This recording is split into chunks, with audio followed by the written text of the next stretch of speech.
try again. 6 o'clock, and welcome everybody to the first virtual meeting of the Licensing and Regulation Committee. This is the Winchester City Council meeting held under new regulations which came into effect on the 4th of April 2020 in response to the COVID-19 situation. My name is Councillor Roger Bentote, chairperson of the committee. So there are a few housekeeping reminders for members and our guests to run through. First of all, can I please ask everyone present in the meeting that your microphones remain muted and your camera is turned off whilst you're not addressing the meeting. So any guests, if you could switch your cameras off and microphones off. Tell me that.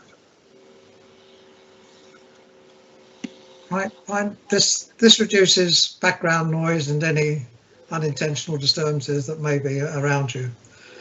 Please can I also advise you the meeting is being audio recorded and live streamed from the website, and then can be found next to the meeting details where the recording will remain thereafter. The MS Teams meeting to be recorded with the video uploaded to the Council's YouTube channel after the meeting.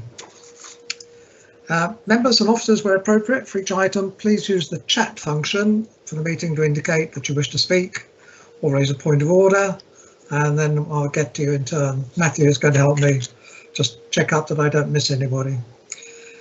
When speaking, can I remind you to refer to the agenda papers, which page and which paragraph before you speak, so we can all try and find the right place. And that's more difficult with some of you. But please do that. Finally, if you need to leave the meeting at any point, please make that known to me through the chat function so we can announce it to the meeting that you're to leave the meeting. There's another point. Usual duration is 2 hours, and we hope to finish these virtual meetings within those 2 hours. Right, now I can ask our Democratic Services Officer, Matthew Watson, to undertake a roll call of members of the committee to confirm who is present this evening. So you can just answer names, please. Thank you, Matthew. Thank you, Chair. Members, if you could just unmute your microphones, and I'll just do a very quick roll call. Councillor Bentote. Present. Councillor Green. Yeah, I'm present. Councillor Ackwell. Present. Councillor Gordon-Smith. Present. Councillor Laming.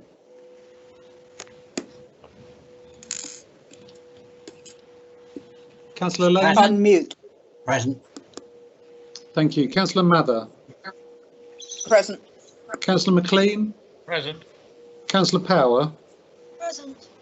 Councillor Reid. Present. Councillor Raffel.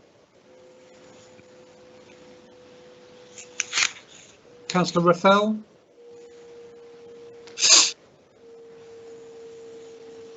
I'll come back to Councillor Raffel, Chair, if that's okay. I'll see if I can get him into the meeting. And Councillor Williams. Present. Thank you, members. Chair, that's all members present apart from Councillor Raffel, and during the next item of business, I'll try and ascertain where Councillor Raffel is.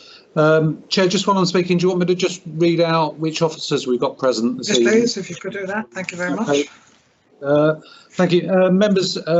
For this evening's meeting, we've got David Ingram, Service Lead, Public Protection. With myself down here in the St Giles room, we've got Nathan Mountney from Legal Services. Introducing item 5 is Claire Humphreys. Item 6, Bryony Appletree. Item 7, Davina Damone Hollands. And there's also myself and David Blakemore. Finally, Chair, from me, we've also got Councillor Porter as Cabinet Member on the call as well. Thank you, Chair. Chair, just before I hand over, I've also noticed that Councillor Reid's got his hand up to raise a point. Yep. Okay. Thank you, Councillor Reid. Apologies, Chairman, but I do not have a chat facility. This is the fourth meeting that I've not been able to get it. It just goes straight to a thing called post. Okay, fine. Well, we'll keep an eye out Okay, for you. so it'll be a hand raise. Yeah, will do. Modern technology. Right. We haven't got any apologies for absence, I assume. So any declarations of interest? Anybody could step forward? Right. No, nothing indicated in the chat area. Nothing. Chat. No. Right. Right. We'll just go through the minutes of the last meeting, which was the 19th of September, which is a long time ago. The minutes on pages 5 to 10 of the agenda pack, and it's recommended that minutes of the previous meeting held on the 19th of September be approved as a true and accurate record, should no member object. Are there any objections, or do we accept that? Agreed. Agreed. Agreed. Agreed. Agreed. I've heard no objection, so we'll take those minutes as being agreed. Right, it takes us on to public participation, and I think the public participation then will lead us on to the main item on the agenda, which is the review of the Hackney carriage and private hire policy. So it's good that we've got some members of the licensed taxi trade who want to speak to us. So when I call your name, if you could unmute yourself and show us your face, please.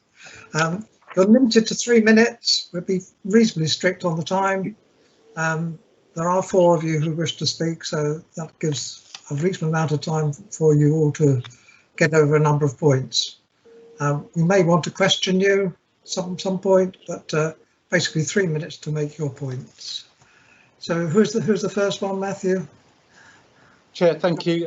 We did have 4 members of the public down to speak tonight. The first member I haven't seen join the meeting yet, so the next one on the list is Mr. Hussey.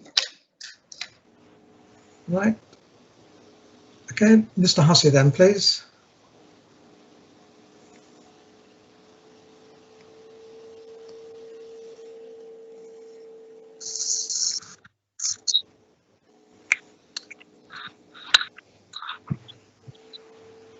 Mr. Hussey, are you able to unmute your microphone and put your camera on at all?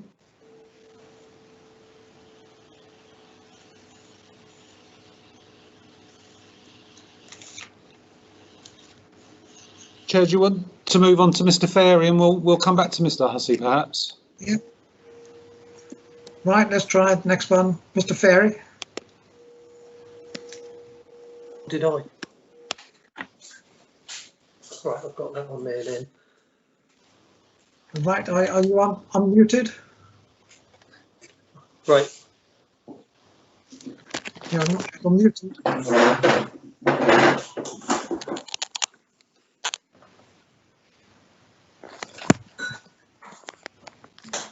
Unfortunately, you're muted still. Right. I see. I'm unmuted now, so. Right, Mr. Ferry. Yes, can you hear me? Yes, I can hear you clearly now. I think everybody can now. So welcome to the meeting, and you will have 3 minutes, and I think the timer will appear somewhere. Is that right? Yeah, 3 minutes now. Thank you. Okay, well, my main concern with the new regulations that are being proposed is that the end of life of vehicles. I am running a fleet of vehicles licensed by Winchester City Council, but we concentrate exclusively on school work, contracts. We're running 6 and 8 seater vehicles, obviously getting children to rural primary and secondary schools where bigger vehicles can't get. Now, the annual mileage on these vehicles is low.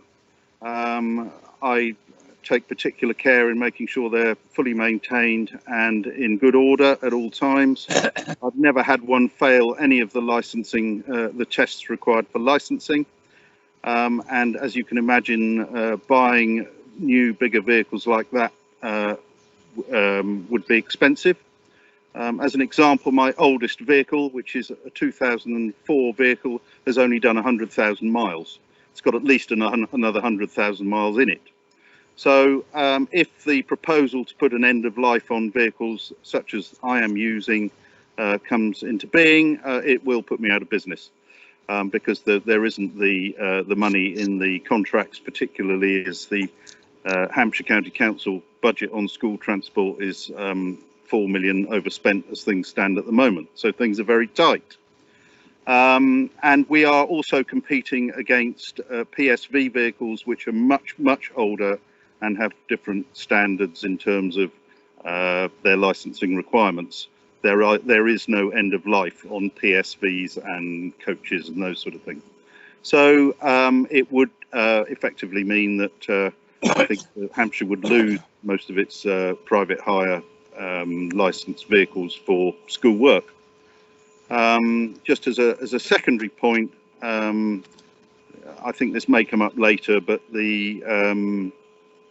is also a proposal to have vehicles permanently signed, which I'm also against, because my vehicles, which are all, as I say, mainly 8-seaters, get used for other purposes. The seats get taken out and they get used as vans and things like that in the summer holidays. So I'm sure Winchester wouldn't necessarily want to have their signage all over my vehicles when they're being used for purposes other than hire and reward or school transport.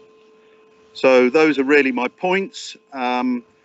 We've never had an end of life on vehicles, and we've never had necessarily had a problem up to now. So I see absolutely no reason at all, particularly with modern vehicles that do not rust and look awful, that there's any need to bring an end of life in, particularly when you're doing a work that I am. Thank you. Thank you. That was very well timed. Well done. Any members have any questions for Mr. Ferry? I'm quite happy to accept any questions. Councillor Reid, Chair. Yeah, Councillor Reid. Thank you, Chair. With regards to your vehicles, Mr. Ferry, what capacity are they, CC? And are they diesel or petrol? They're all diesel, because all minibuses are diesel. And the minibuses are 1900s, and the 6-seater cars I've got are 1600s. Okay, thank you. Any further questions? No. Right, we will be discussing those points during the debate, Mr. Ferry. So thank you very much. Thank you. If you could mute yourself, please, and Yep. switch off your camera, that'd be great. Thank you very much. Right. I think shall we go to Mr. Boardman next, please? Well, we have another one waiting in the lobby. Can we admit? Yeah, that's Mr. Iqbal, Chair. So that's Yeah, all. That's all 4 members of the public now. Right, that's fine. Mr. Boardman, welcome to the meeting. You have 3 minutes. Okay, my main concern is with rear access vehicles. It has been proposed apparently that it could start with 1 wheelchair passenger and 1 able-bodied passenger, being 2 altogether. It's just totally inadequate for the trade. I regularly pick up from rest homes and taking people in wheelchairs who actually go out in at least 4 to sometimes more in my vehicle, and to burden this on them would be another burden on their disability, really. What they don't really want to do is be felt that they have to go into 1 vehicle and the rest of their party having to go into another. And it would actually increase the toll for these people having to use 2 cars. If like 4 people came to the rank, 1 in a wheelchair, 1 would have to accompany the person in the wheelchair, and the other 2 able-bodied people would have to go into the a vehicle behind. But also, some of these people in wheelchairs cannot actually physically get out of their chair unaided, and so to sort of push that burden onto them is, I think, unnecessary. Really, the vehicles are out there now that can carry 4 people with including the wheelchair, and I think we need to incorporate that. Also, some of the driver training we've had, the wheelchair test was wholly inappropriate. Drivers were 3 or 4, maybe 5 drivers apparently going down in a vehicle with drop-down seats when their actual own vehicle needs removable seats, and the test should be, or is, designed that you are at the taxi rank. So the test should be, if you have an 8-seat vehicle, you should demonstrate removing the 8 seats, storing them, and doing a wheelchair. This isn't happening. In years gone by, the licensing used to test the drivers regularly at their annual Hackney test when they did the paperwork at the council. This seems to have fallen to the wayside now, and desperately needs reinstating. And also the colour of, do we really need to have a colour scheme for vehicles? I've been here 30 years without a change of vehicle colour, and I just don't see why we have to have a colour scheme for a vehicle. Same with the what was brought up by John Ferry, with the permanent signs on the side of the vehicle. Come the change of vehicle, that's going to cause damage, especially if you have a vehicle on there with the signs on there for 12 years and 15 for the proposed electric vehicles. That's a lot of damage going to be caused to the vehicles, which replaced, but to be sold further on, that damage got to be paid for. Right, thank you very much. Another well-timed contribution. Can I just say that my understanding of the wheelchair regulation was that it was a minimum of 1 other person with the person in the wheelchair, but we will be looking at that in more detail later. So, anybody else? Any questions, please? Any members? Councillor McLean, Chair. Right, Councillor McLean, please. Thank you, Chair. Can you hear me okay? Yep. Yeah, thank you for your presentation. Question, when we travel around sort of a lot of the areas of sort of southern Europe, taxis are all of the same colour for the safety and convenience of the users. I think a lot of them are either bought in that colour or given what's called a wrap, so everybody can see that it is a regulated taxi covered by the licensing authority and licensed by, for example, Marmaris. Why do you have an objection to that as a business on cost? Thank you. A lot of these vehicles are driver's own, like myself personally. It's my own personal vehicle as well, and it also, I've had my vehicle broken into, as have other drivers, more than once, and just with permanent signs, it just says to those people that are inclined, I'm a vehicle here, and there's more chance of having a profit from breaking into than an unlicensed taxi or a private vehicle, really. And also, a lot of, let's say, these are our own vehicles, and some places we can't actually take it, like things like campsites. You're not allowed to take vehicles on that have signage on now.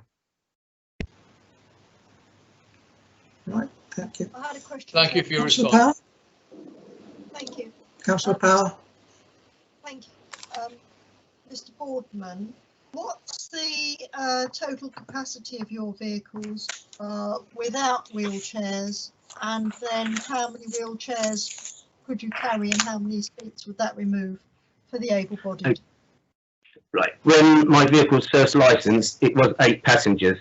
For the convenience of myself and the majority of my wheelchair customers, I've actually licensed it now and only carry 7 passengers. So I can carry 7 without the wheelchair, and depending on the size of the wheelchair, I can carry 6 passengers with the wheelchair. Depending on if it's an electric one, then I lose another seat. But generally, if needs be, I can actually carry 6 able-bodied passengers plus the wheelchair. And can you carry 2 wheelchairs at any point? Do you have the mountings for that? No, I don't think any of the vehicles, maybe just one, has the mountings for more than 1 wheelchair. And how many vehicles do you have? Just the one. Just the one. Okay. Thank you, Chairman. Okay, thank you, Councillor Power. Any further questions? Right, if we can move to third contributor, Mr. Hussey, please. Good evening. If you can unmute yourself. You have to unmute. There we go. Can you hear me now? That's it now. We can hear you now. So welcome to the meeting. You've heard what the others have said. If you'd like to make a similar point or more points, that's fine. Please go ahead. They are similar points. I've been asked to bring this up by a number of drivers. With the permanent signage, the biggest problem with the permanent signage is felt by predominantly, but not exclusively, the drivers in Southampton that suffer a lot of damage to vehicles that are parked up when they're not working, when they're at home. We feel that a better system is magnetic signs, that when you go home, you can take the signs off, store them in your boot, so they won't be stolen. Vehicles are not targeted, mainly obviously for money. People think that because it's a taxi, it's going to have money in it, which invariably it doesn't. Signs can be taken off. It can be made a rule of the council that you cannot come into Winchester without proper signs on. Once you're out, once you've started work, you put your signs on, you put your plate on the back of the vehicle, and they're not going to be taken because the drivers are in the vehicle. The drivers are with the vehicle, so they're not in any danger. And these signs, they also cause less danger. When vehicles are changed, they can be switched over rather than having to go to whoever it is that is deemed to fit on the permanent ones and have them take it off and put new ones on. That's on the signs. On the rear loading of vehicles, very much as Mr. Boardman said, the main thing with that is that taxis are and always have been designed to take a minimum of 4 passengers, and to have a passenger that can only to have a vehicle, sorry, that can only take a wheelchair and 1 passenger is going back to another form of discrimination, where the old big vans discriminate against the elderly and the ambulant disabled because they can't climb into them. Then the very small ones will go against any party that's more than 2 people. They won't be able to get into these taxis. If you have a line of these on a taxi rank, as Mr. Boardman said, you're going to have, if a party of more than 2 people come along, they're going to have to take 2 taxis. That's not fair. And we do feel very strongly against it. I mean, it's very good. I've been in favour of rear loading vehicles for a very long time because of the size of the roads in Winchester. Doesn't lend themselves, the ranks don't lend themselves to side loading into big vans. And that really is the way that I feel. And the other thing that I would ask of the committee tonight is to just be mindful, whatever you do pass tonight, please be mindful of the cost implication to drivers that are earning a very little money at the moment. That's it. Thank you. Thank you very much. Any questions for Mr. Hussey, please? I think Councillor Reid. Chair, there was also Councillor Green and Councillor Laming on that point as well. Okay, I think we'll go for Councillor Reid first, as I've said his name. Thank you. Good evening, Mr. Hussey. Good evening. With regard to the magnetic signs, yeah, the removable signs, I can understand that to a degree, but you would appear to have no problem with the colour element. Is that correct? No, none whatsoever. In fact, 15 years ago, I led a movement that was that proposed that taxis at the time were all silver, and at the time it was deemed that Winchester wasn't interested in doing that. So no, I don't have a problem with it all being one colour. Thank you. Thank you, Councillor Reid. Right, Councillor Green, please. Yeah, good evening, Mr. Hussey. Good evening. I thought the taxi trade had magnetic signs on their cars anyway. I mean, Wintax, Wessex normally do.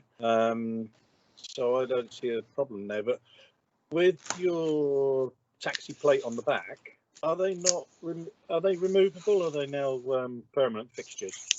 Some of us have them on mountings that are permanently fixed. Again, the guys predominantly the guys that live in Southampton have them fixed, usually either by magnets or some other means, so that when they get home at the end of the night, they can remove them when they go indoors, there's no way of a casual passerby being able to identify that their vehicle is a taxi, because it makes it a target. Okay, thanks. Okay. Chair, I'm going to have to move. I've got a bad connection on my tablet, so I'm going to have to move indoors, I'm afraid. So I'll be back with you in a second. Okay, we'll check your progress. Right, Councillor Laming. Yeah, I thought the original idea of having the taxis all one colour made them easily identifiable, so I'm quite pleased that you are supportive of that. I do see taxis around where I live that have these signs permanently on, and I have never heard of anybody having damage to it, so maybe that's an area that needs to be looked at. And I can understand you wanting to be able to take the licence plate off when it's not being used as a taxi. But most of this is really about, as I understood it, people being able to safely recognise a proper taxi.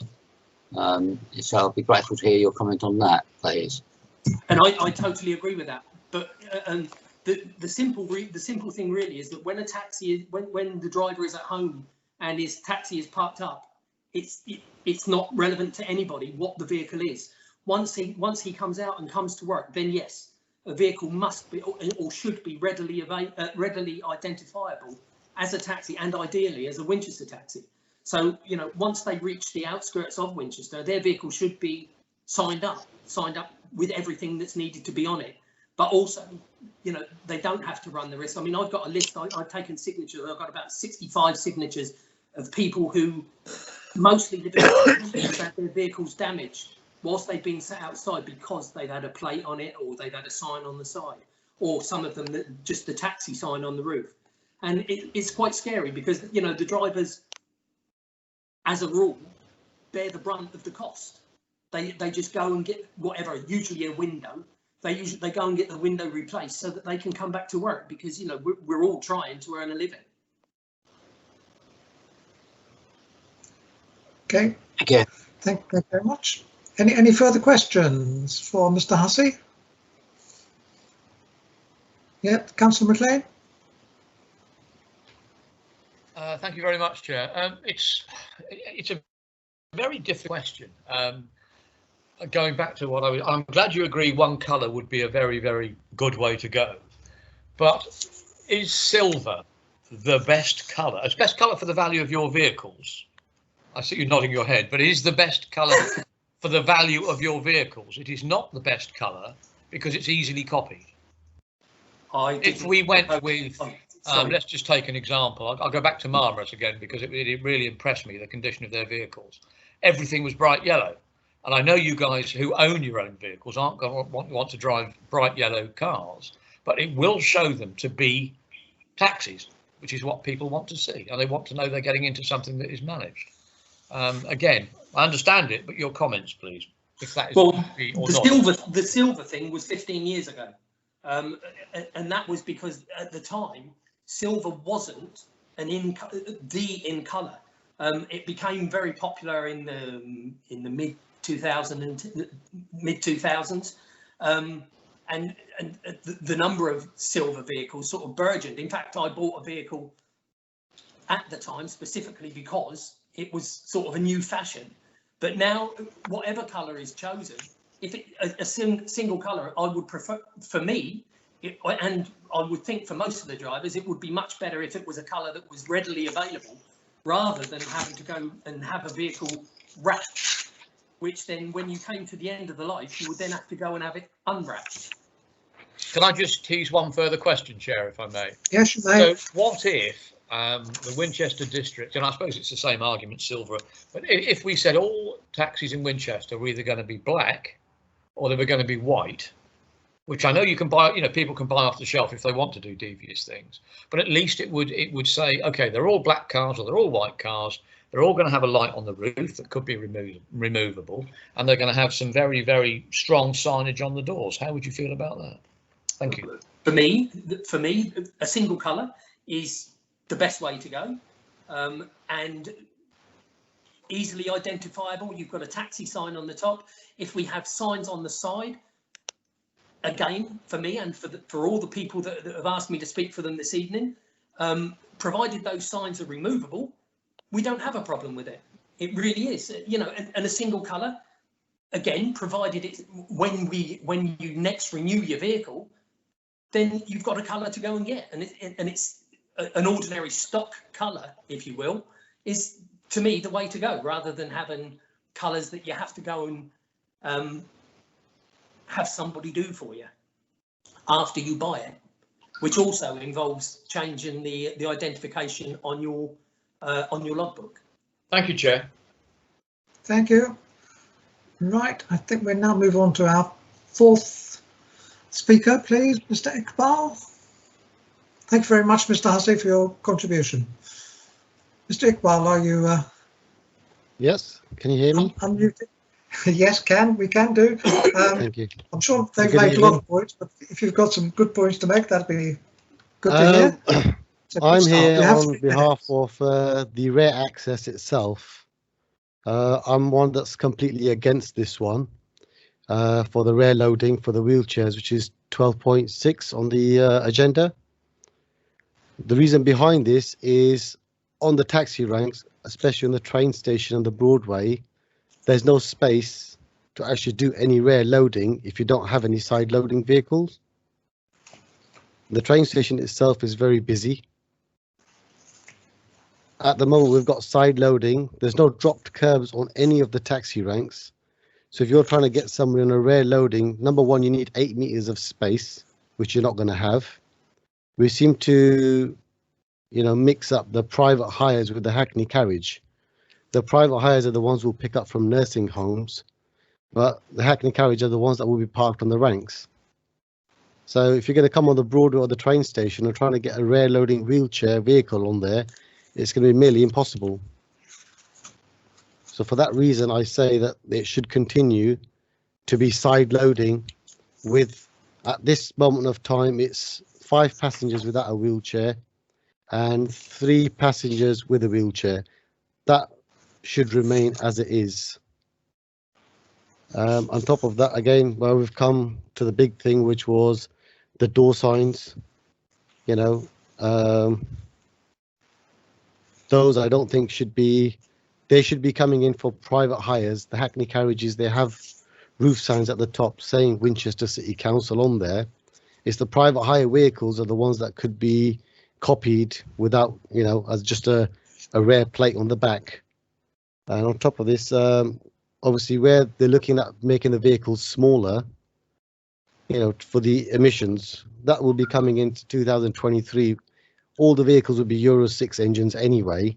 So whether you got a rare loading vehicle on the side, they're all going to be the same size. So trying to downsize them completely won't make too much of a difference on the emissions because they'll all be stop-start anyway. Okay. And with the, sorry, one question was, with the wheelchairs for the rare loading, they tried this in Southampton. However, they've only got 40 vehicles at the moment there because they realized that it wasn't working. So the rest of the wheelchairs are all side loading now, except for those 40, because they lost the case to try to turn them over back to side loading again. Okay. Thank you very much. We have some questions, I think. Councillor Lehman? Yes, it comes back to making the taxi easily identifiable and very difficult to actually copy. So that's the bit that I have against the magnetic signs that go onto the vehicle on the side. I'm just looking at ideas of how you can actually make sure that people know easily that it's a proper taxi. Yeah, with the with the door signs in Southampton, we've got all white vehicles. Everybody knows now they're white. They don't have any door signs on the side of the hackney carriages. All the private hire vehicles, which are all multiple colours, bar white, they are the ones that have door signs on them. We've got a big roof sign, which are illuminated. It says Winchester Taxi on there. you'll have a specific colour, which I think over the time when people get used to the idea that they're all one colour, will make it easy and identifiable for everyone.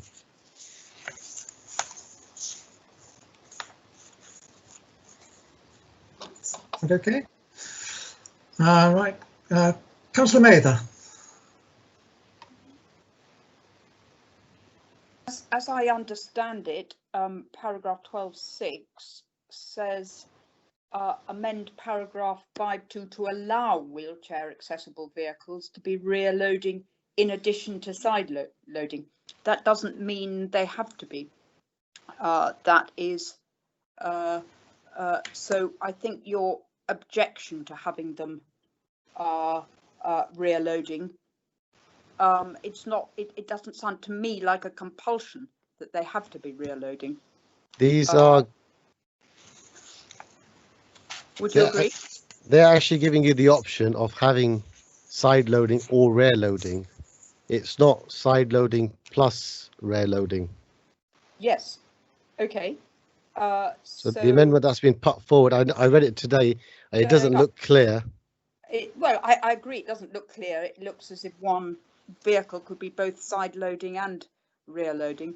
Yeah, this is, yes. But it sounds to me as if it's not a compulsion. Therefore, you know, drivers would be able to choose whether they had rear or side. So I think your objection, the way you're making your objection, perhaps, would you agree? It sounds as if drivers would be forced to have rear loading. No, at this moment, my argument is that rear loading, it's not workable on the ranks because there's not enough space because every car is parked one behind the other.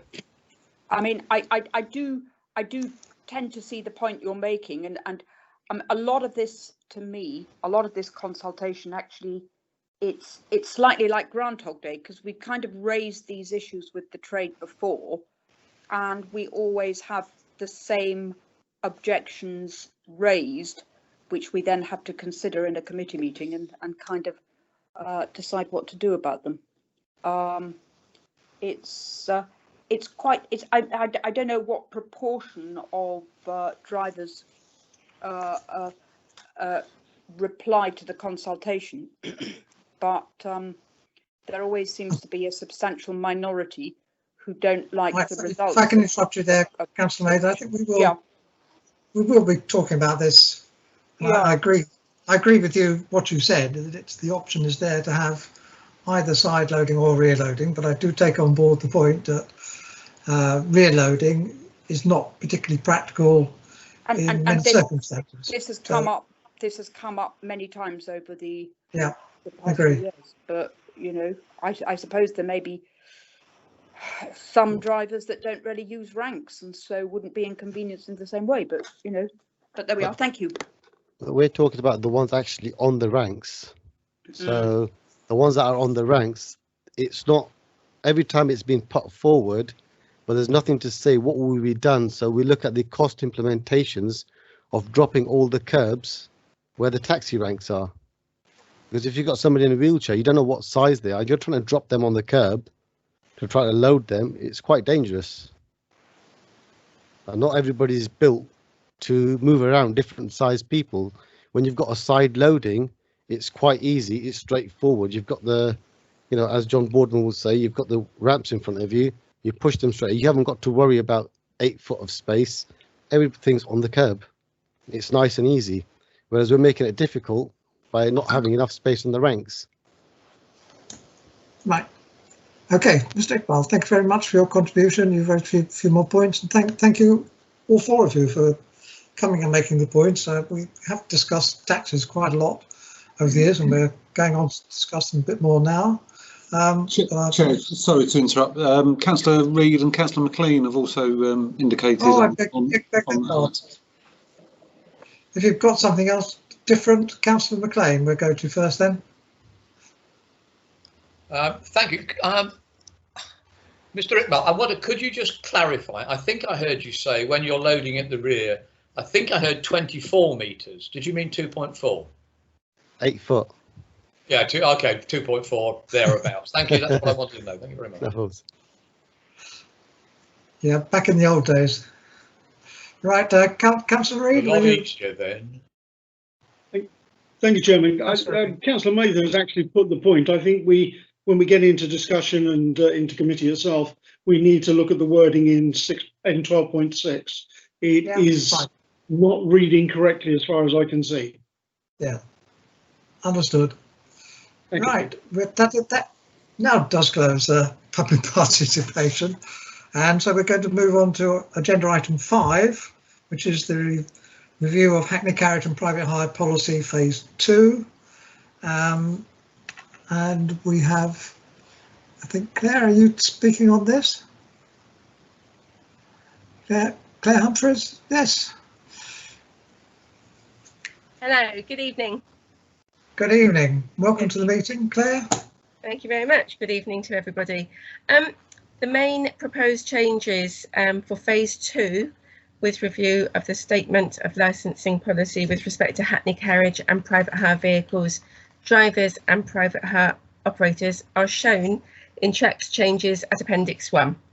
The main proposed changes are to increase the age of diesel or petrol Hackney Carriage vehicles when first licensed from 3 years to 5 years old from the date of first registration. To introduce that all new electric hybrid Hackney Carriage and private hire vehicles when first licensed be 8 years or less from the date of first registration. To introduce an end-of-life age of 12 years from the date of first registration for all diesel or petrol licensed vehicles. To introduce an end-of-life age for all electric hybrid licensed vehicles of 15 years from the date of first registration. To include that all existing licensed vehicles that have a date of first registration before the 1st of September 2015 must be replaced by the 1st of January 2023 in order to improve air quality and respond to the climate emergency. To amend that all new wheelchair accessible vehicles can be either side or rear loading and must be capable of carrying a wheelchair and its passenger plus a minimum of 1 other passenger. To introduce a standard livery of white for all new Hackney Carriage vehicles. Consequently, all new private hire vehicles must be of any other colour except for white. To include that all Hackney Carriage and private hire vehicles must have an approved council door sign permanently fixed to both front doors, and all currently licensed vehicles must also have the approved council door sign permanently fixed to both front doors, but no later than the 30th of June 2021. To include that all Hackney Carriage and private hire vehicles must have a licence plate permanently fixed to the rear of the vehicle to the satisfaction of the licensing authority, and that all current licensed vehicles have a licence plate permanently fixed to the rear of their vehicle no later than the 30th of June 2021. To require all Hackney Carriage and private hire vehicles to carry a contactless payment device to take payment by card in addition to cash, and that all currently licensed vehicles must also carry a contactless payment device, but no later than the 30th of June 2021, other than those who carry out contracts only work. To introduce that all new drivers must complete and pass disability awareness training with a training provider approved by the licensing authority before a driver's licence is granted, and that all current drivers complete the same training by the 31st of August 2021. Just for information, members may be aware that the Department for Transport issued new statutory taxi and private hire vehicle standards in July 2020. It's been decided to review the standards document in line with our policy later this year as a separate piece of work. Finally, the current situation with COVID-19 and the impact it has had on the trade has been taken into consideration by the Working Party, which reflects in the draft proposals being presented today. However, the Council's first consideration must always be the safety of the general public. Thank you. Thank you very much. I'd like to invite Councillor Porter to speak, please. Councillor Porter.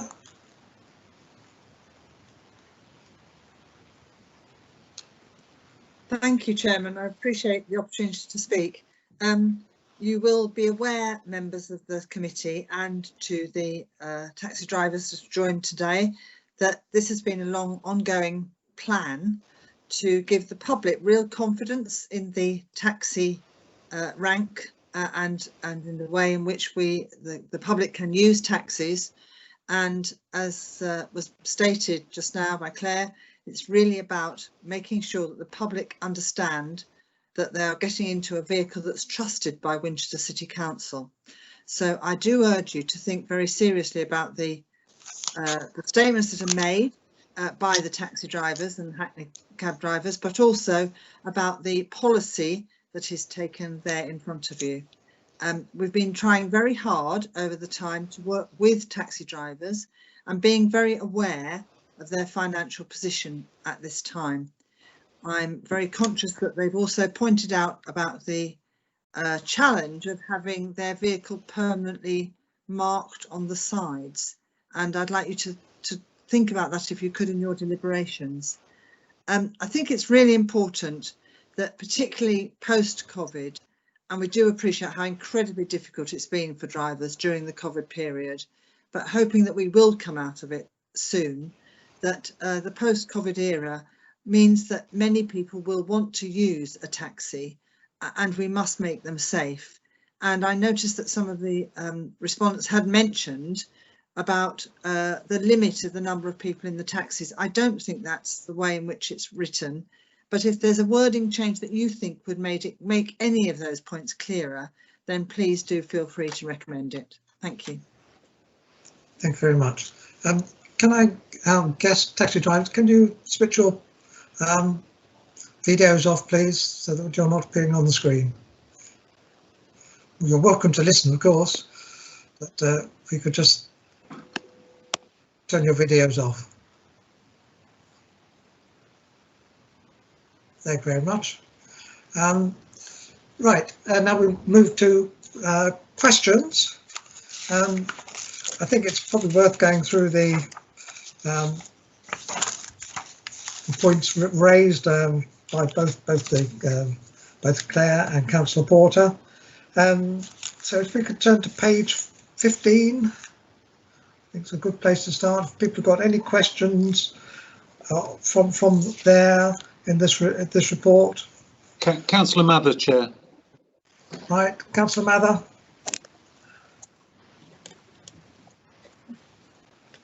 I see that all this was discussed by a very small working party of just the chairman and Councillor Porter were representing members.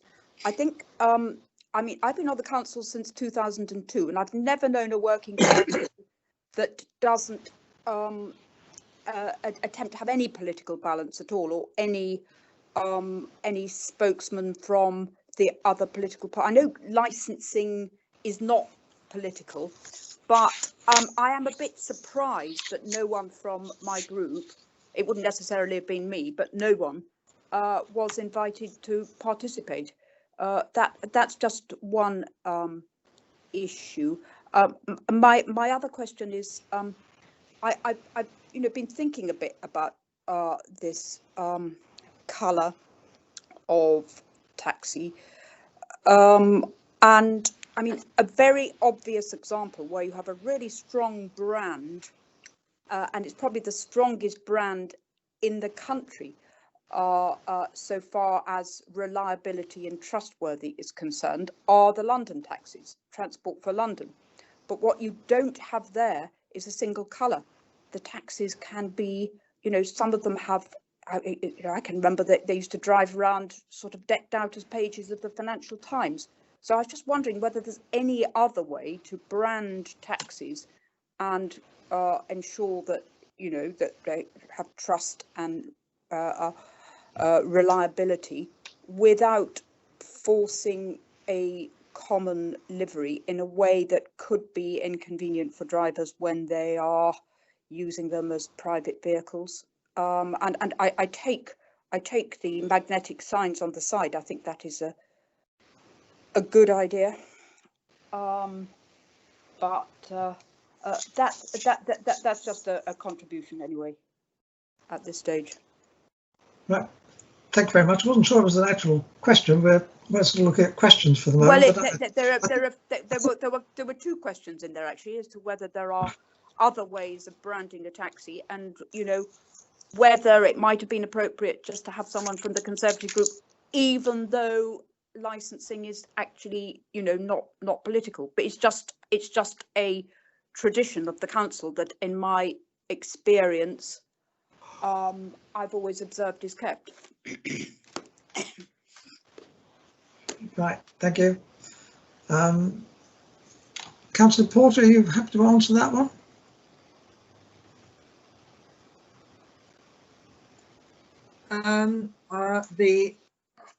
The setup of the policy group was set up really early on, and I think it just reflected what had been there in the previous time when the different administrations. So I think we just swapped at the time. I do agree with you completely that it is a non-political aspiration, and certainly I think both groups shared the same aspiration, so we saw no difference in just continuing in the structure of the committee, but in the opposite direction. Going back to the point you were talking about white, we very much felt that we looked at the possibility of wraps on vehicles, which I think is what you see in London, and they are very expensive. And we thought it was another expense that taxi drivers just didn't need to incur. It's easier to just suggest a colour and stick to it rather than to have a wrap on a vehicle, which then has to be taken off with potential damage to a car later on. From the point of view of magnetic signs, we were concerned that they would be taken off and lost, and they would have to be replaced, or they could be stolen. But I think that's something for you to debate. Thank you very much. Councillor Green. Yeah, Chairman, I'm concerned about this. I mean, now, why bring out a policy in the middle of a pandemic and expect these drivers to just jump and say you're going to have it done by 2021? To me, it's just not fair. Why can't we just hold back on this until after the pandemic? We might be in a better position, or the drivers, should I say, might be in a better position to maybe afford it if the taxi trade ever picks up again. They're out there, they're struggling. And I just think it's an unnecessary expense to bring this in right now to make them pay, all this money out. And we've already agreed that some drivers have permanent fixtures for their license plates, some don't. Now, a lot of people hire taxis or Hackney carriage to go to the airport, businesses. So they don't want to advertise the fact that they're getting a taxi to the airport. So, why should we have it permanently fixed on the back? Thank you. Right, thank you, Councillor. I think we did, as on the committee, we looked at a lot of these points, particularly about when to introduce. We were very aware that the policy needed updating anyway, and certain things have to be brought in. A lot of the things have been delayed longer than strictly necessary. So there was a good consensus amongst the group looking at it, and most of the ideas I think have passed taxi drivers, although we do agree the expense of some of this is something that needs bearing in mind. Councillor Power. Chairman, thank you. I'm looking at 12.4 on page 16. Could I query the decision for end of life of 12 years on a diesel vehicle? They do seem to go on forever. but I'm sure you looked at this when considering this limit.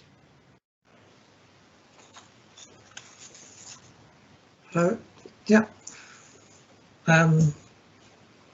Claire will answer this. Thank you. Thank you. Just to just go back a little bit, obviously a public consultation was held, and the survey results from the public consultation indicated that 70% of respondents actually thought an end of life age for petrol and diesel hackney carriage and private hire vehicles should be set at 12 years from the date of first registration. So I just wanted to obviously highlight those results from that public consultation. I think the end of life question is, no matter how many MOTs a vehicle would have, an MOT would never cover items, for example, worn out seats or tired looking interiors, scratches to the inside, scratches to the outside. So in summary, although possibly a vehicle is getting through its MOT mechanically, it could leave us with a lot of poor condition vehicles within the fleet. And although the condition is part of the vehicle inspection test, it becomes very prescriptive. So what one person will pass, another person might not.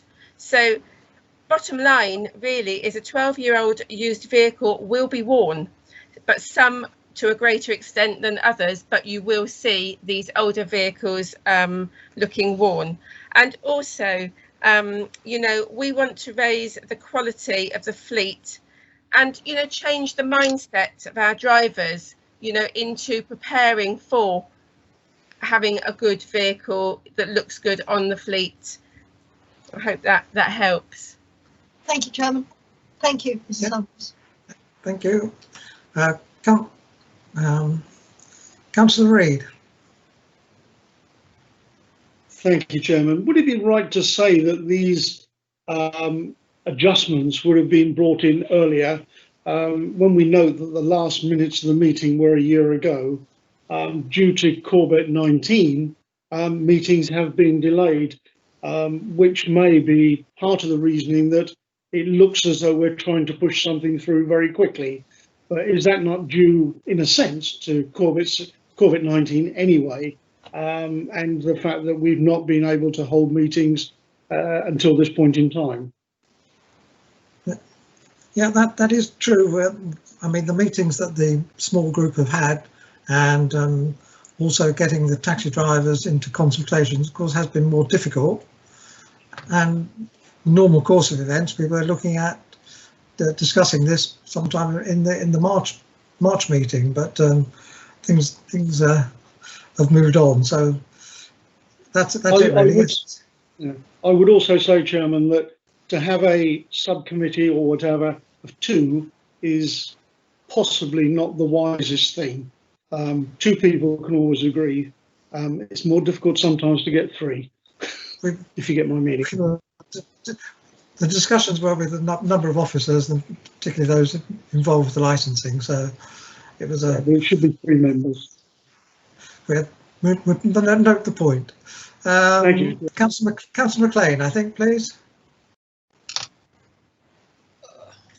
There we go. Thank you, Chair. If I may, firstly, just that's a point Councillor Mather made very well about recognition of vehicles in London.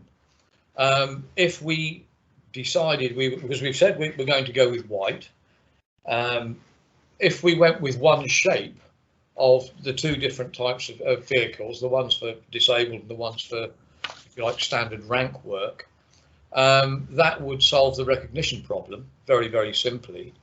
The second point is, there's a question, I think, for one of the officers, if I may, is the number of miles per annum that one of the taxi vehicles covered as an average, because we must have the records on this. And if we're saying the vehicle is going to be 12 years old, and let's just pick a figure, for example, of 50,000 miles a year, which is not unreasonable, that gets us to 600,000 miles a year, plus whatever the vehicle was bought with on it at the start. So I think the 12-year limit is probably rather a good place to put it. If it was me, I'd probably make it a bit younger than that. Thank you, Chair. And some just answers from the officers on those, if I could. Yeah, okay. David Ingram, please. Hello, good evening, members. Yeah, I just wanted to pick up the point about the taxi, the London taxi, and that being very much a brand. Councillor McLean has picked up on the fact that the reason that is a brand is because of its shape.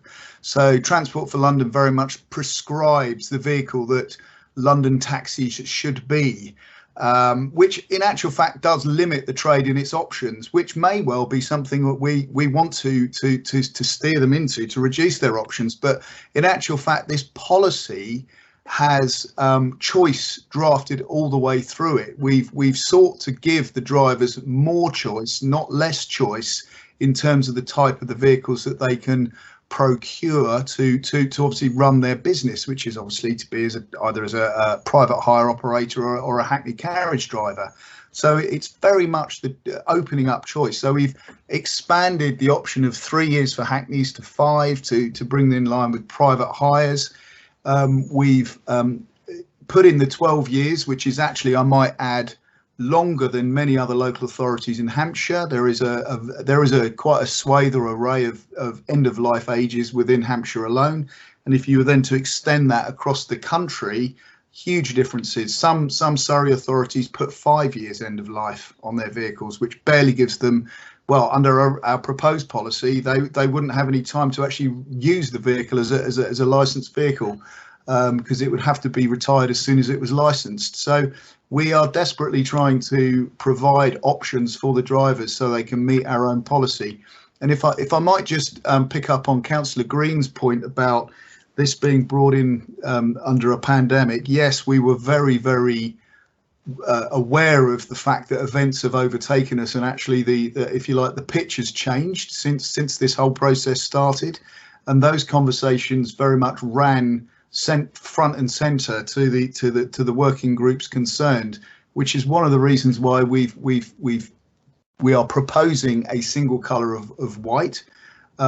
We went through quite a lot of discussion about whether or not it should be the corporate colour of, I can't remember the name of it, but the maroon colour, I think, is probably best to describe it. There was feeling as to whether or not that was appropriate colour. We went with yellow, we went with green, and we very much pulled back to the colour white, simply because it does meet the concerns that it is an off-the-shelf colour and not a bespoke colour. So that's reducing considerably the cost to the trade. So and also just one final point. This is not a policy that comes into effect immediately. There are lead-in periods to enable the drivers and the trade to plan for the next vehicle. So you will have heard Claire mention the fact that we're looking at 2023 for vehicles that were licensed or registered, sorry, before September the 1st, 2015. So that's still 3 years away for them to plan that upgrade of their vehicle. So we're not sort of suddenly dropping a whole load of changes on them now. The policy is changing now, well, with by your leave, it is changing now, but there are various lead-in periods built into it. So I hope that does answer most of your questions that you might have in that regard. Thank you. Chair, the one question I haven't had answered is the average mileage of any one of these vehicles, looking at the 12-year age limit.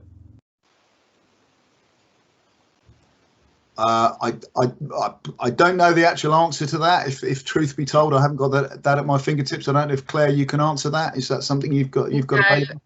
I'm sorry, that is something that I can't answer straight away.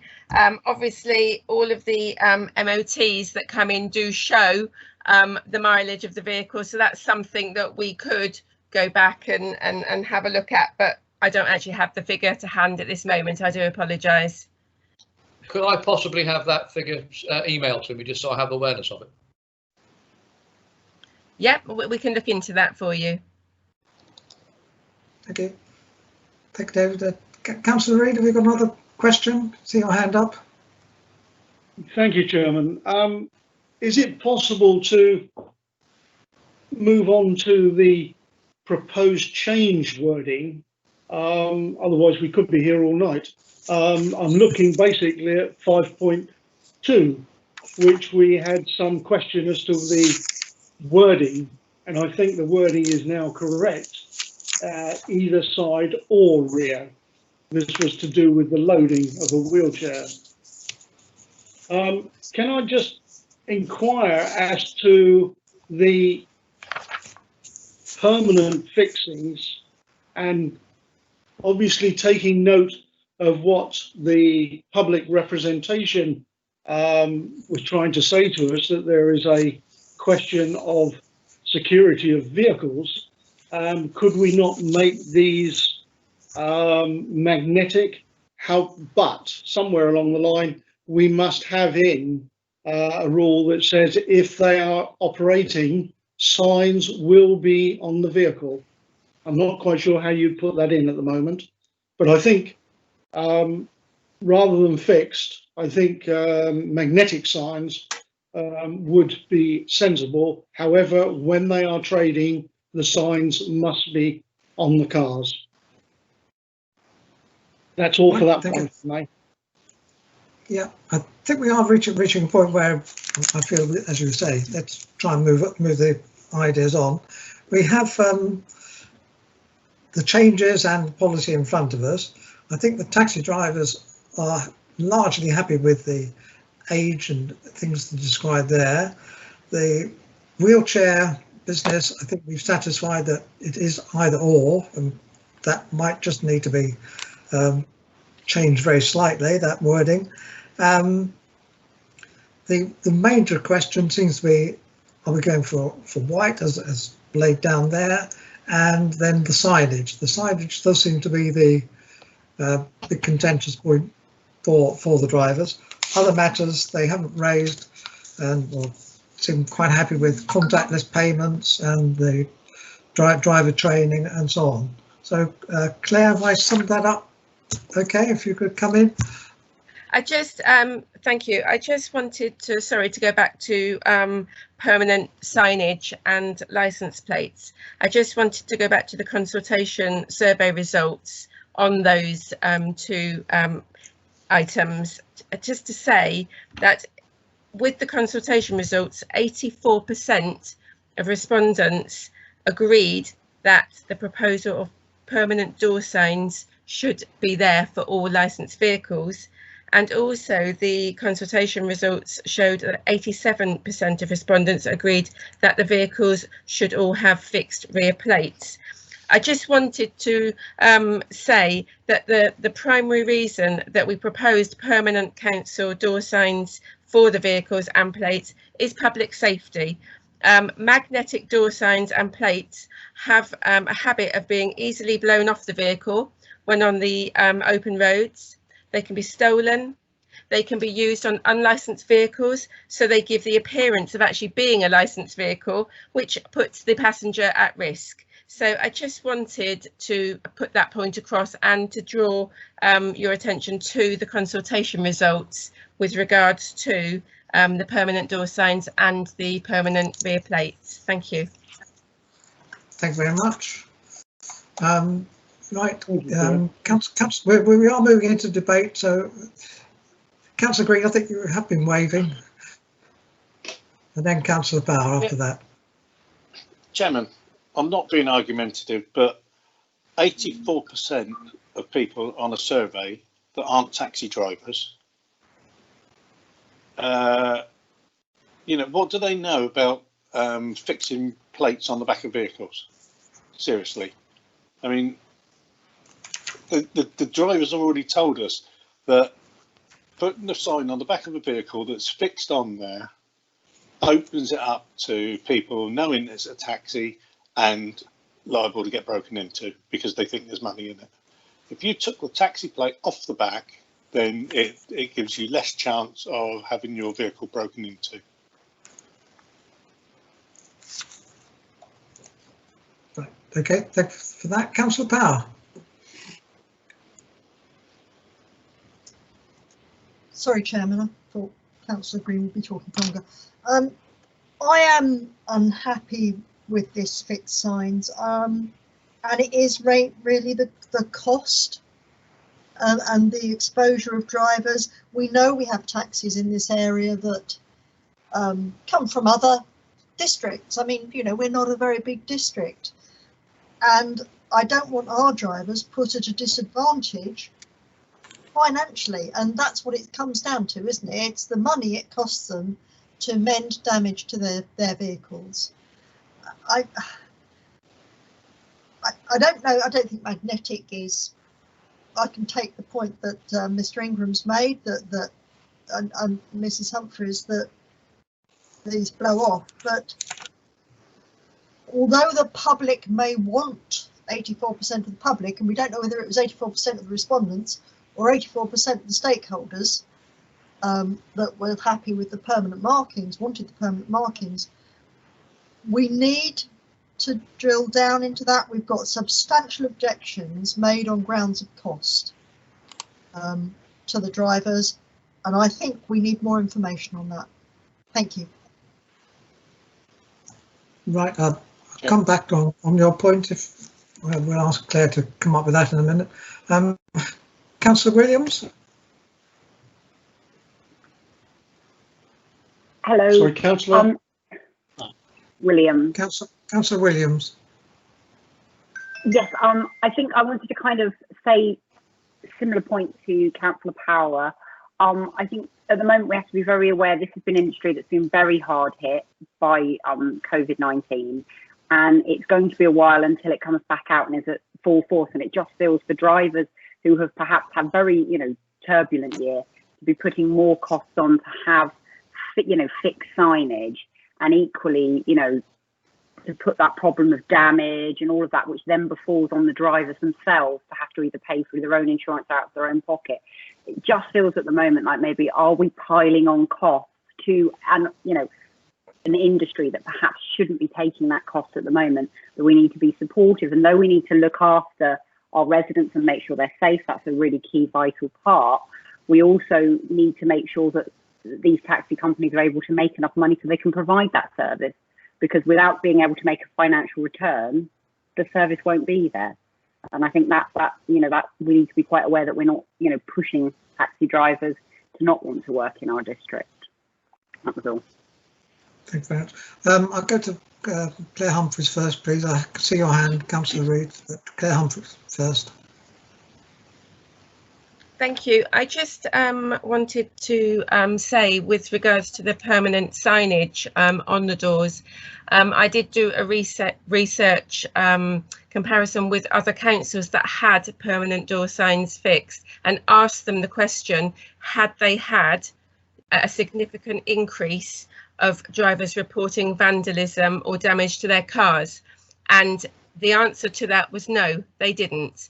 And the point was made by one local authority that some of the damage that is being caused to cars where they're being broken into isn't actually because they're a taxi, it's because of the type of car they are, and things like, I think it's catalytic converters, things like that, that are being, you know, taken from the car. So it's not necessarily because they're a taxi that they're being broken into. With regards to the cost of the signage, I have approached 3 different companies to get some sort of idea, just with I gave them a sort of a little design that we haven't agreed on, but just to give them, to get some sort of idea of cost. And the cost of 2 door signs, including fitting from one of the companies, which would, you know, obviously ensure that it's fitted correctly and nicely on the vehicle, was £52 plus VAT. That's for 2 signs fitted to the car. Another company came back with £30 per pair of signs. So in actual fact, I know it's a very, very difficult time at the moment, and I am fully aware of that. I talk to the drivers day in, day out, so I am aware of that. But I just wanted to give you some idea of the cost of a pair of signs. Thank you very much. Councillor Reid. Thank you, Chairman. Just, if I may, move on to 8.6 safeguarding, which I fully understand, fully appreciate and fully support. However, unlike various organisations that I do belong to, safeguarding is one of those elements that has an update every 3 years. I don't seem to see that in our policies. Is that going to be a feature that is a renewable one every 3 years or 4 years? Don't know. Would I be able to answer that, Councillor Reid? That we are looking at this. All of our drivers, all of our existing drivers have completed safeguarding training now, and we are looking at how, how often they need to renew this. So it is something, it's on the agenda. Not tonight, but it will be something for the future. Can we make a note of that at some stage or other, so it's not overlooked at another meeting? Absolutely. I just feel concerned. Yep, no problem at all. I'll make a note of that. Thank you. Right. David?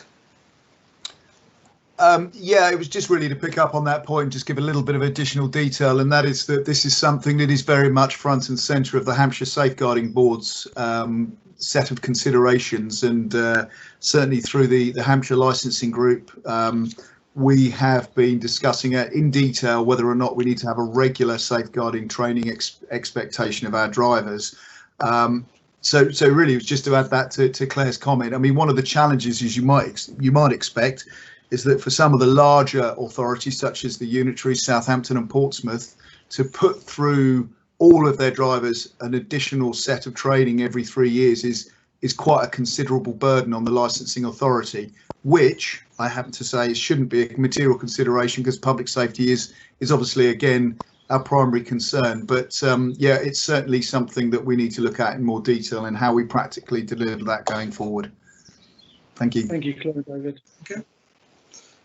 Claire, you wish to say something?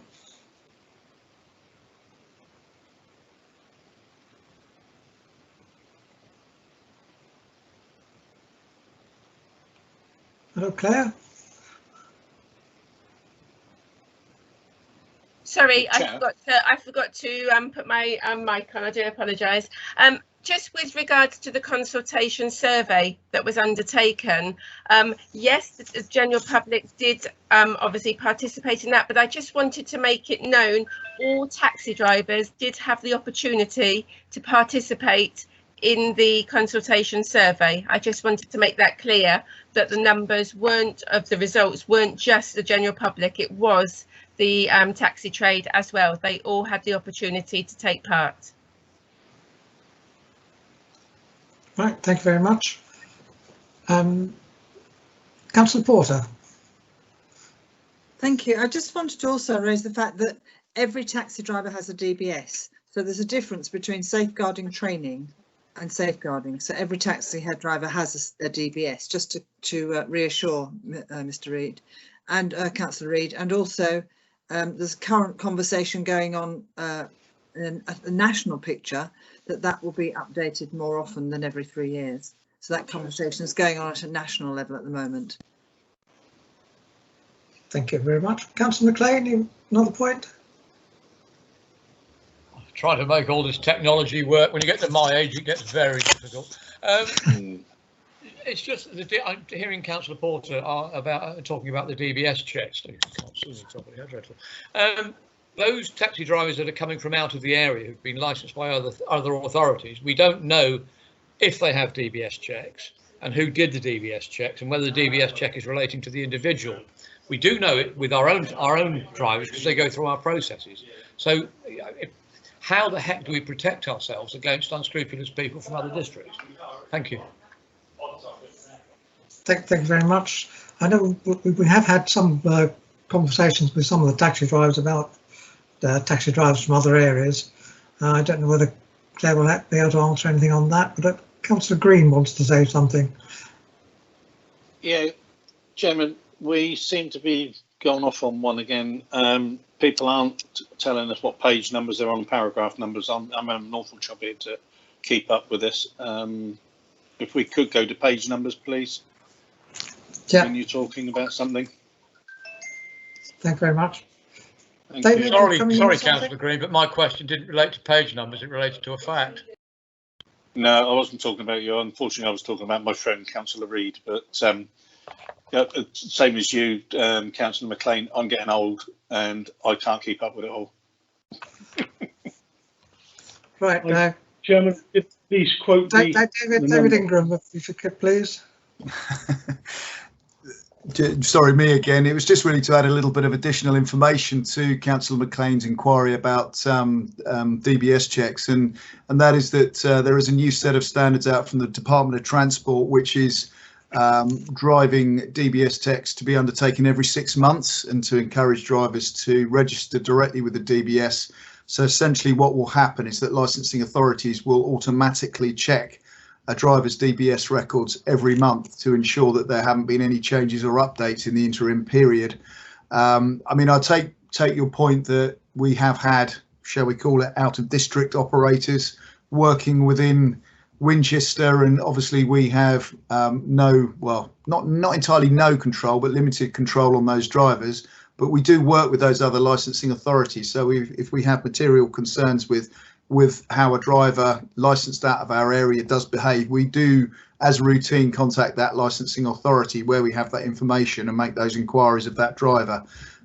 So it's not that we don't have control, but yes, we do have limited control. But ultimately, the expectation is that all licensing authorities put public safety at the top of their list. That's what licensing of the taxi trade is all about, is to ensure public safety. So we would expect them to have DBS records undertaken of all their drivers on a regular basis, and certainly before they renew their driver's licence. Thank you. Thank you very much. Claire? Oh, sorry, actually, David Ingram picked me to the post there. I was just going to say much the same thing about the Department for Transport, so I will take my hand down now. I do apologise. Right, okay. Right, I'm very much aware of the time, and I think we have discussed most of the issues. I think we are probably all agreed that most of the changes here are reasonably sensible. The only one which we seem to do have a hang up about is the signage, which makes it quite difficult to actually vote on this, I think. But I think that's what I have to do. Now I'll stand corrected. Can Matthew, do we just have to go with the recommendation? Yes, thanks, Chair. So if we've reached that point, members, I'll do a roll call vote if that's okay. I'm looking at the recommendations on page 11 of the agenda pack, and so I'll call out members' names, and if members could just indicate whether they're for the recommendation the recommendation is to approve those recommendations on page 11. So if members could just indicate whether they're for that recommendation, against, or abstain. Councillor Bento. For. Councillor Green.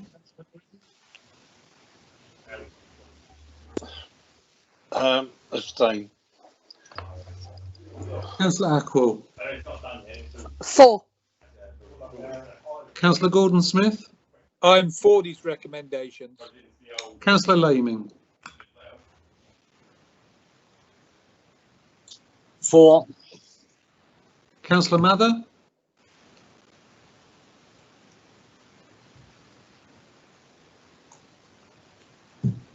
Councillor Mather.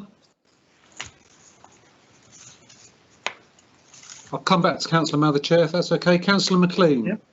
For the recommendation. Councillor Power. For. Councillor Reid.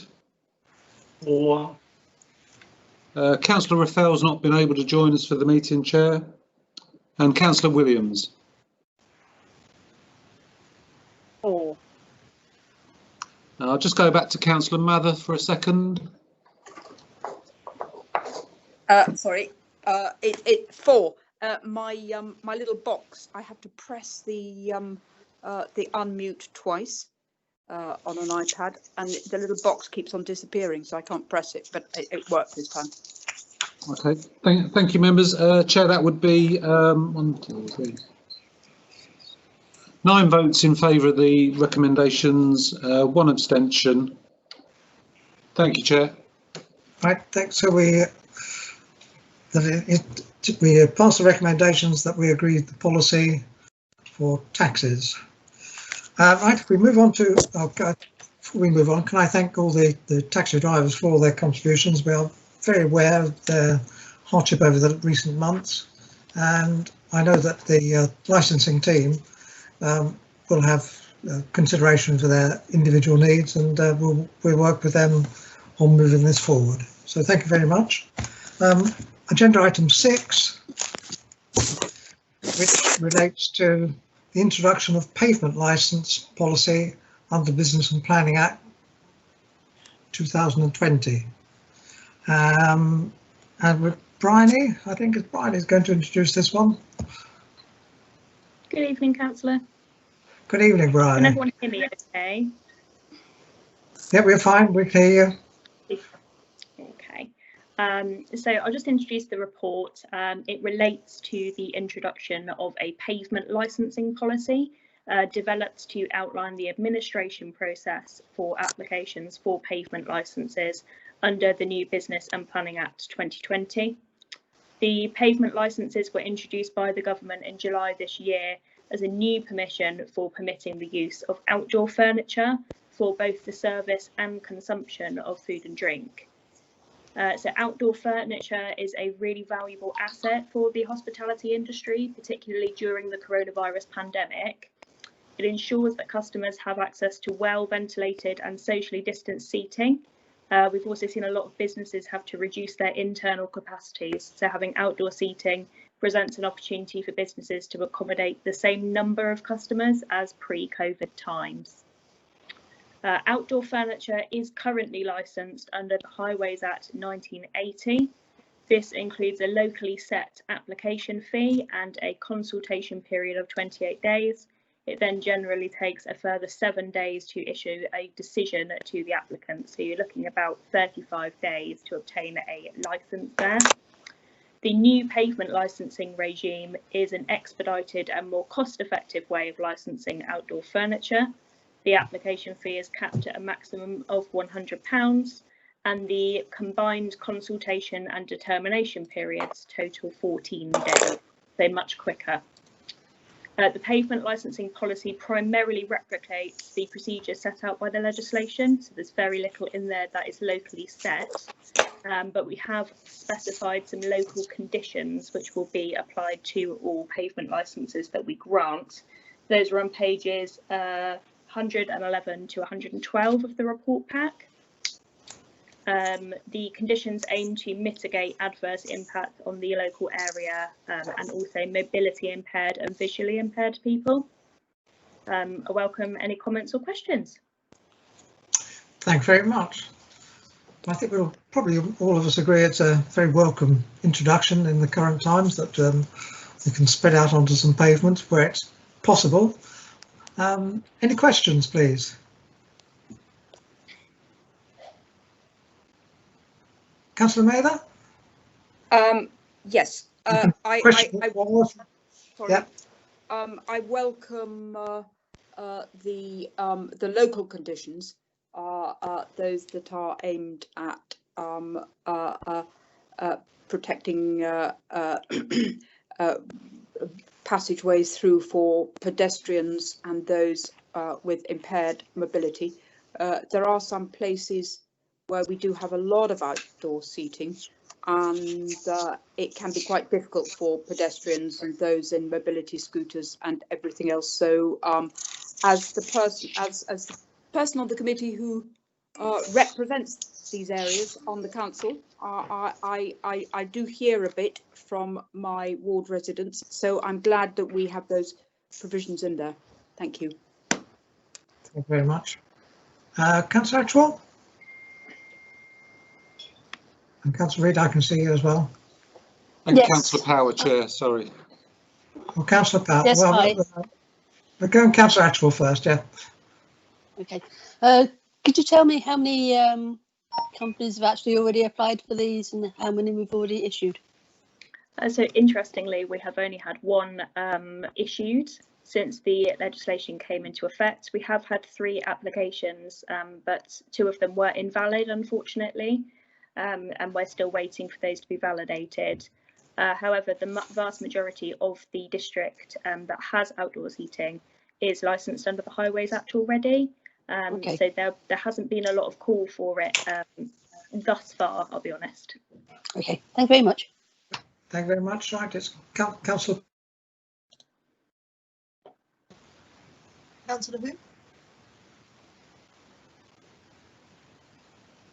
Councillor who? Councillor Power. Thank you, Chairman. That's all right. Apparently, we have a problem in that the customers of these establishments move the tables and chairs onto the highway in a negligent fashion. Do we put any expectation on people who have these licences that they have to keep it back within the area defined? Yes, Councillor, we certainly do. So one of the conditions specified on the licence, if forgive me if I just find which one, it does specify that the furniture needs to be kept within the prescribed area, which is indicated on a plan attached to every single licence. The onus to do that is on the licence holder, so we wouldn't accept that their customers keep moving it as an excuse, that it would be their responsibility to manage that. Thank you. And do we have any way of penalising licence holders if they fail to implement that on a regular basis? Yes, we certainly do. So we have a enforcement policy in place, which is part of the policy. It is section 7 of the policy. Forgive me, my report pack has vanished off my screen. But it does outline that licence holders would receive what we call a remediation notice, which would specify the breaches of licence or conditions and ask that those were remedied within a set period of time.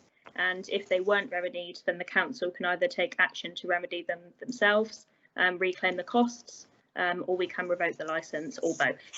Thank you very much. I think Councillor Reid is next. Thank you, Chairman. Just for Councillor Green's person, page 106, 5.2, approval of applications. On the 4th paragraph, the council will generally only permit furniture to be placed on the highway no later than 1 terminal hour for the sale of food, drink, and the premises which the application relates. We are now coming into a darker period when the night starts setting in early. How are we addressing any form of illumination in this area? It's an interesting question. It's not something that is attached to any conditions. We do have scope to add conditions in addition to those set out in the appendix to the policy.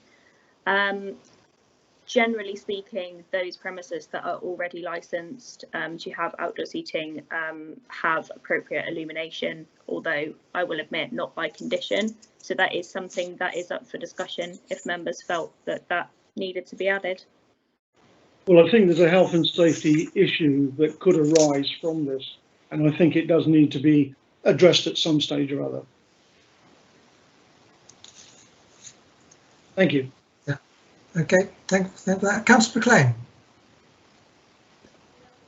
Thank you, Chair. I think it's a broader question than one that just shows up in the report. But how many? Because you mentioned in your preamble that Hampshire Highways do most of the licensing, I think was what you said. So how many licences are we going to ask for people to issue to people who are not already licensed by Hampshire Highways? And the second part of it, or the second question would be, enforcement yet again. How many enforcement officers will we need when we look at the market towns, central Winchester, etc., etc., etc., to enforce a licence condition we're setting? Thank you. So if I may, Chair, answer that one. In response to your query about enforcement, we anticipate that the enforcement requirements will be undertaken by the existing licensing team. We don't require any additional resources to manage that. The vast majority of reports of breaches of licence or condition are reported to us in writing with photographic evidence, and then that would enable us to either visit the site, whether that is in a market town or in walking distance in the city centre, or even without having to visit the premises. With photographic evidence, we're still able to issue a remediation notice. So I personally don't anticipate any resource implications there, and that is outlined in the report. Forgive me, I'm having some technical issues and can't find my own report on here. Could you repeat your last question, please, Councillor McLean? Forgive me. It was the first one, but it was how many, because you mentioned that highways and ourselves are both licensing authorities in this. It's how many licenses are we going to look to issue, and how many of Hampshire have already issued, and is there a confusion between the two in the eyes of our customers? Sure. Thank you. So to clarify, the furniture that's currently licensed under the Highways Act 1980 is still administrated by us. So we still accept applications for the permits under that legislation and administrate those ourselves. We do require Hampshire Highways consent, but we do also require their consent for pavement licenses. So despite there being two separate licensing regimes, they are both managed by Winchester City Council, simply with consent from a safety perspective from Hampshire County Council Highways. And we have ensured that the difference between those two permissions for outdoor seating is clearly outlined on our web pages for any potential customers. Thank you. I'm not happy, but I accept your response. Thank you. Councillor Gordon-Smith, did you wish to say something?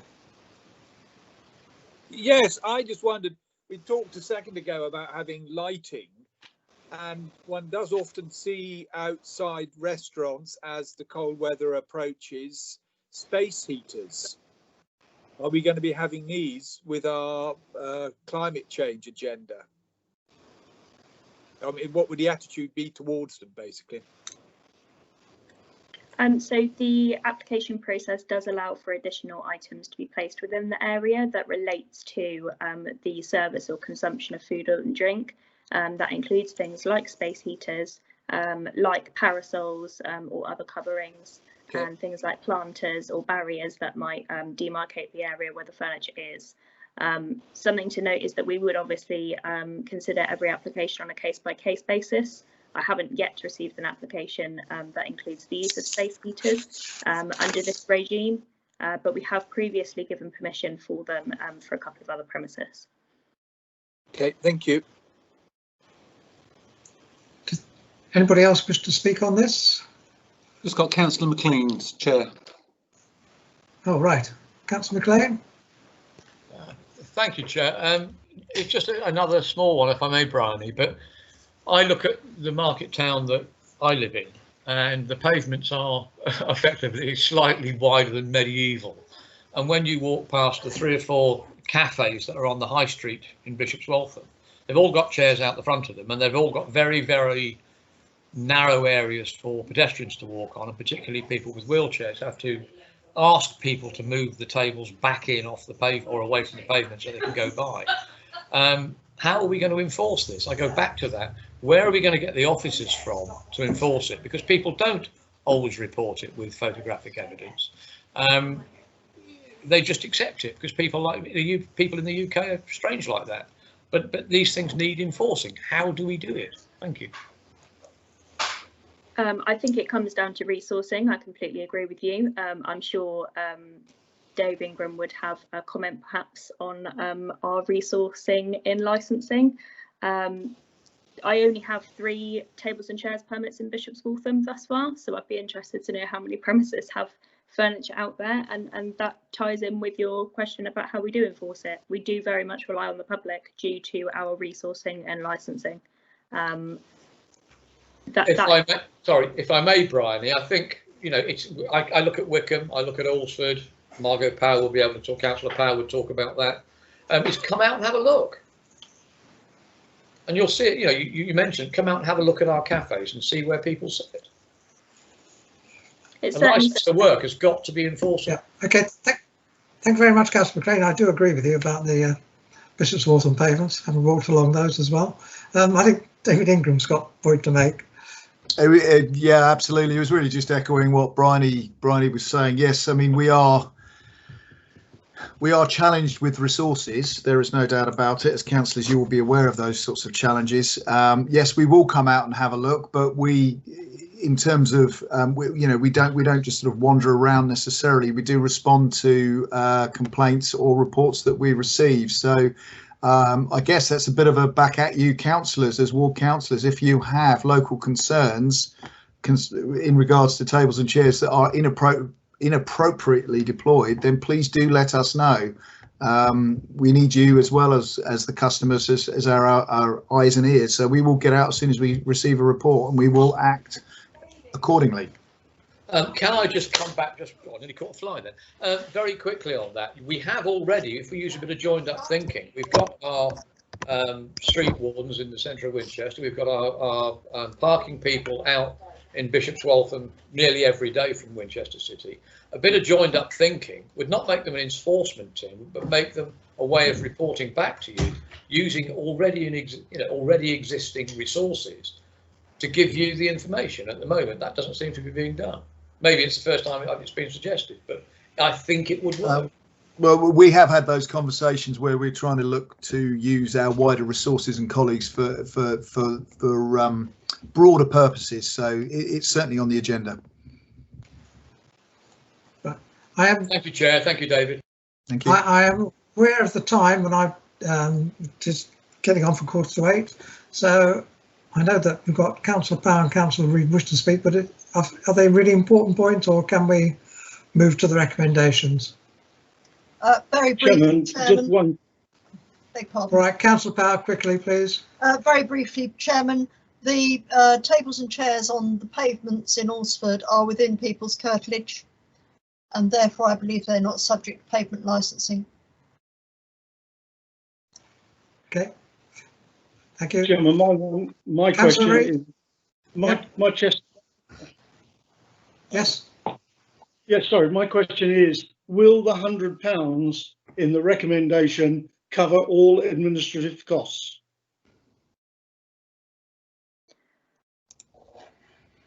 I will leave that to Mr. Shall I come in on that? The £100 is the statutory maximum set by central government, so we're not allowed to actually charge any more than that. Now, there was a wide swathe of charges being levied by local authorities up and down the country under the old regime. Indeed, under the old Highways Act licence, we were charging £225. So we have more than halved that application fee under instruction from central government. So direct answer to your question, no. But do we have any choice? No. You could move to charge even less should you wish to do so, because it's up to £100 maximum. Thank you. Thank you very much for that. Right. Please remember that this only lasts for one year, doesn't it? Till the end of September next year. And it is £100 for that year, whereas the normal pavement licence is £250, I think. So if we can move to the vote, are we all agreed on this one? Agreed. Agreed. Agreed. Agreed. Agreed. Agreed. Agreed. Is that all right, Matthew?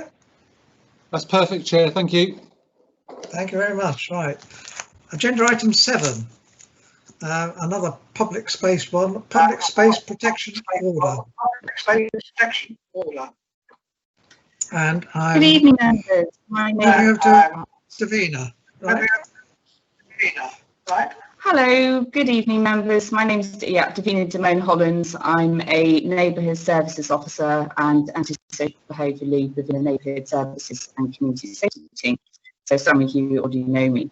So the previous designated public protection order transferred to a public space protection order, also known, many of you will know it as the alcohol control zone, following a review of the Anti-Social Behaviour Crime Policing Act in 2017. It gave us 3 years grace, which expires this year in October 2020. In accordance with the government guidance, we're seeking signing off from yourselves to be able to carry over the current public space protection order for the next 3 years in its current format with no changes. All details are in the attached public space protection order review and extension report. I would now like to invite committee members to any questions or comments. Right, thank you very much. Nice and brief. Who wishes to speak? Yes.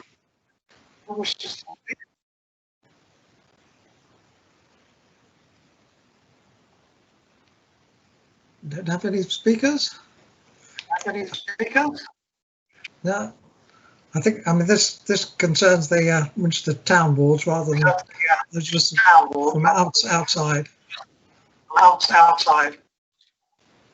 Yes, I mean, it's, you know, I've got some bullet points here, and, you know, it's important to realise that the PSPO is the lowest form of intervention really for the police, and enables them to be able to take alcohol off people before it manifests itself into a big issue. There has been, we're very pleased to report, there has been a 65% reduction since 2016. So in 2016-17, there were 30 public order incidents related to alcohol. 2017 to 18, it went down to 16. And from 18 to 19 years, it's gone down to 12. So there's quite clearly there's quite clearly a so I know it's not really perfect.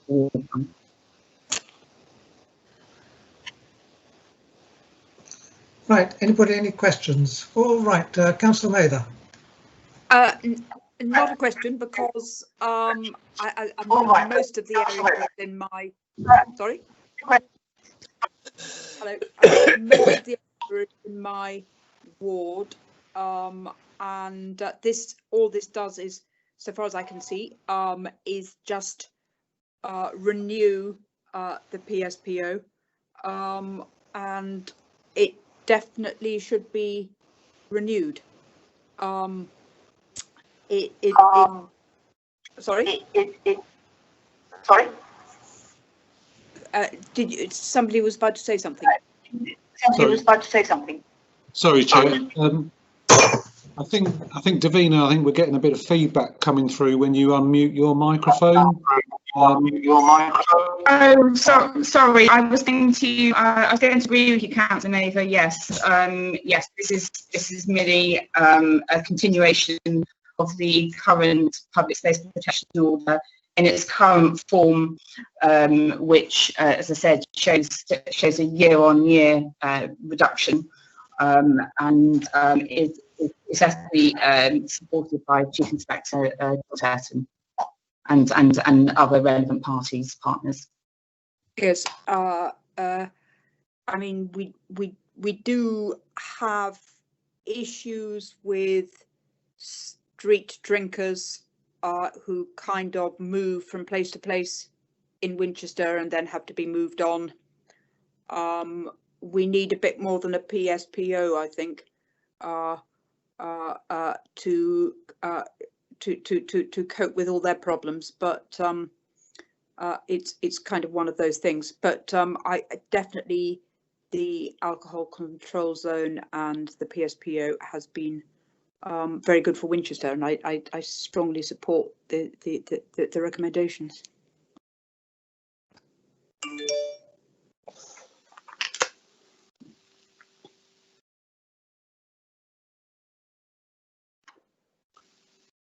Roger had a quick question. Chair, you're on mute. Chair, you're on mute.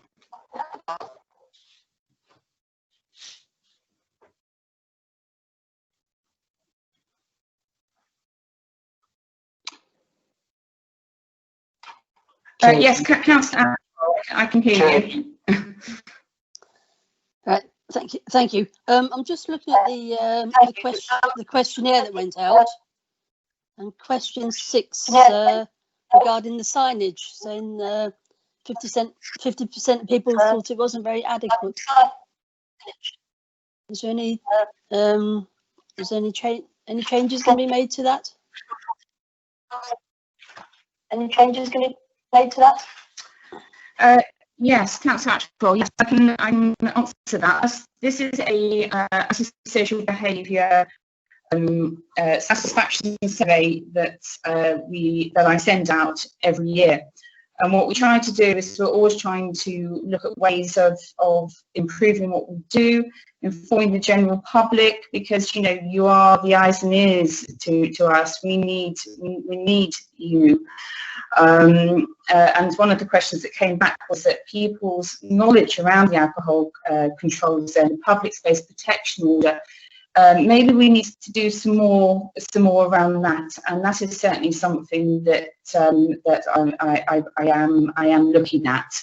Maybe we can send tweets out, put some information out there through the Winchester City Council website, informing people around what it is and what a useful tool it is. Yeah, I think that'd be a good idea. Thank you.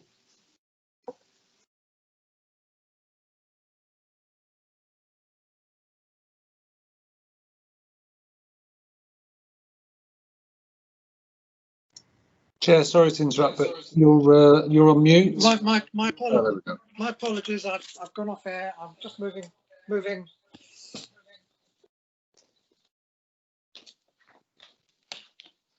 Right.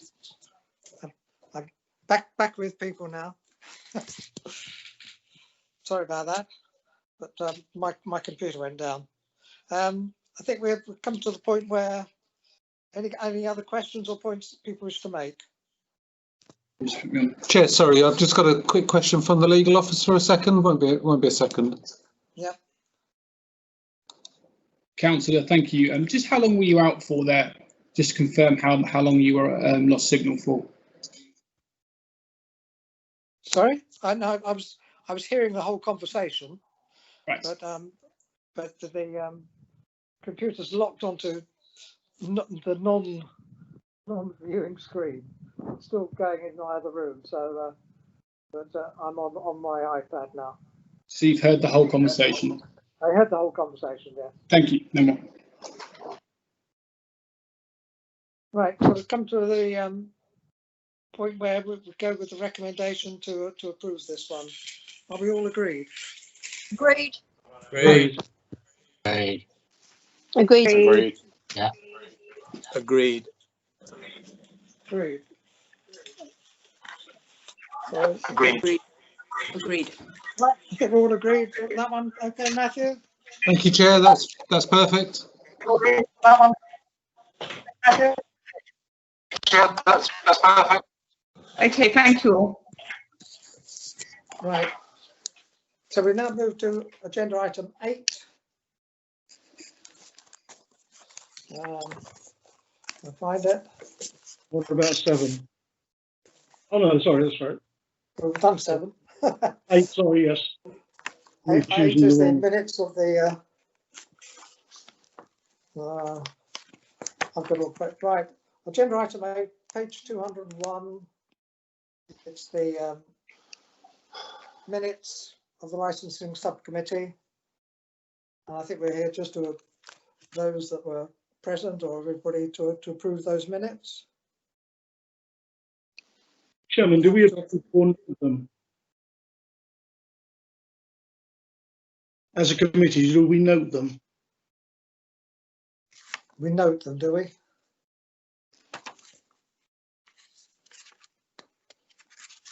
I'm sorry. Sorry about that. Having moved place, I've not got all the. We're not as to note them. No. We've got minutes of the licensing committee. We'll note them then, shall we? Let's note them. Are we not supposed to agree them? We were.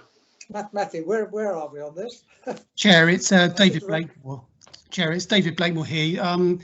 As the parent committee, if you like, you're just receiving these minutes, so you're just sort of noting them in effect, but you're formally receiving them. So in effect, you are noting them. If members do spot any major issues, now's the time. Otherwise, they'll be agreed and formally received. Right. Okay, so we've got the minutes. Agenda item 8. That was the variation to premises license for the Alresford Music Festival. Anybody any points to raise on that? I hear nothing. Yep. Right. So we assume that. Move on to the. Oh, so. Agreed. We agreed on that. Agenda Agreed. item 9. Agreed. Agreed. Which is the premises licenses for the Grange Park application there. Agreed. Agreed. And agenda item 10, which was the premises license for the Cassia Lounge in Denmead. Agreed. Agreed. Agreed. Right.